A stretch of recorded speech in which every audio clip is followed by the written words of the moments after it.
Hi folks, Ethan Fletcher from Gurley Leep Automotive Group. I'm the best in the Bend salesperson here in South Bend, Indiana. Today, I'd like to give you something super informative. It's not a sales pitch, nothing that I'm selling. I would like to talk with you about leasing a little bit, how it works, some of the pluses, some of the minuses.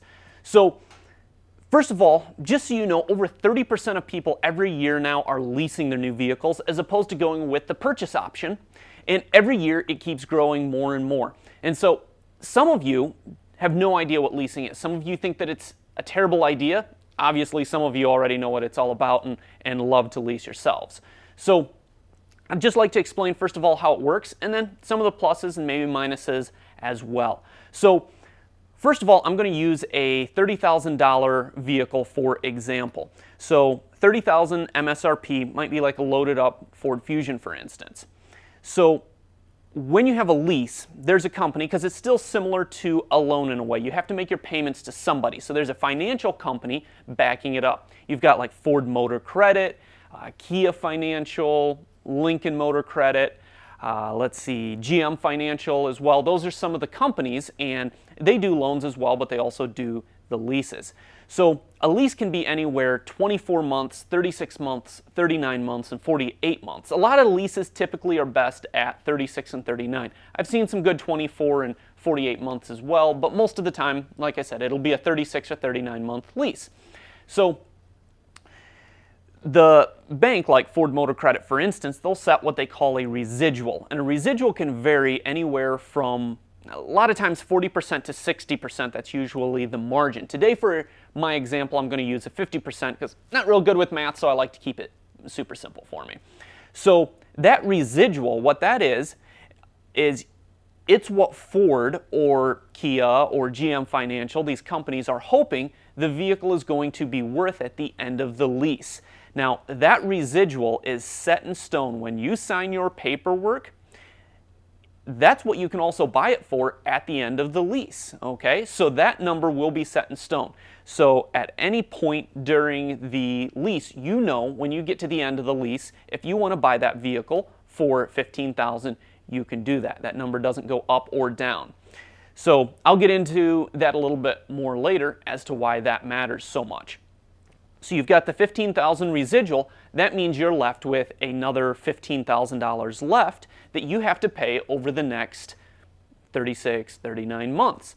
So you take that $15,000. Now, if you get any discounts from the dealership, we'll say you get a $1,000 discount from the dealership, and then maybe there's a $2,000 rebate on it as well. That's $3,000 off of there. So that means you'll only be paying, you're left with $12,000. You'll only be paying that $12,000 over the next 36, 39 months. Now, a couple things to remember here.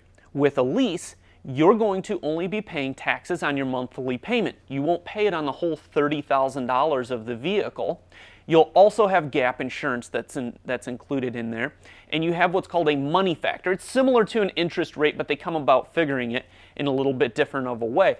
And a lot of times I see a money factor as being significantly less than what an interest rate would be right now. And right now, as you folks, if you've done any type of research, you've probably seen that interest rates are fairly high. And so that's one of the areas I find a money saving part with the lease. So while it's a simple, you have the $15,000 residual, and then you have the other $15,000 minus the rebates and the discount from the dealership that you'll be paying. You do have to remember that you will have the money factor in there. You'll also probably have some fees from the dealership, and then you will have gap insurance included in that as well. Now, what gap insurance does is, in the case of being in an accident and the vehicle is totaled, then that will take care of the part that the insurance doesn't take care of, okay? Because typically you're going to owe more on the vehicle than what it's actually worth. Even in a lease, you're still responsible if you're in an accident for that full amount. But no worries, because with gap insurance, that's going to be included in it. Now, here's a couple things with the lease and why I really like it. That residual I was talking about earlier, that $15,000, you've got the option. You get to the end, maybe you absolutely love this vehicle and you can see yourself driving it for another 3 years, 4 years, 5 years, however long, maybe 10 or 20. Depends on how long you can keep the vehicle running, right? So you can buy it for that $15,000, then you'll finish paying the remainder of the taxes on it when you do that. and you can own it. Or maybe you hated this car and you don't want it, and you just want to go get something else, lease another vehicle or buy a new car. Then you can just walk away from it and get your new vehicle.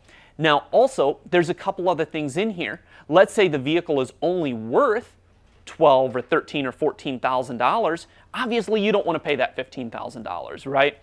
Or, on the other hand, sometimes the vehicle is worth more than the residual, okay? Now, we don't see that very often, but I've seen where it might be worth $16,000 or $16,500, and personally, I've taken vehicles in on trade and used that extra equity towards the next lease or purchase that the customer might want to do, and they can use that as a down payment. So there's that. Now here's some of the other things about leasing. People are always worried about miles. Now, every manufacturer has a little bit different mileage options, but some of the most common that I know is it starts at 10,500 miles per year, and then it goes up in 1,500 mile increments. So you've got 10.5, 12, 13.5, 15, all the way up to 19,500 miles per year. So a lot of people think that they're restricted by the miles, but when you sign for the lease, you want to make sure that you're getting the right mileage option. So it really gives you a lot of flexibility there.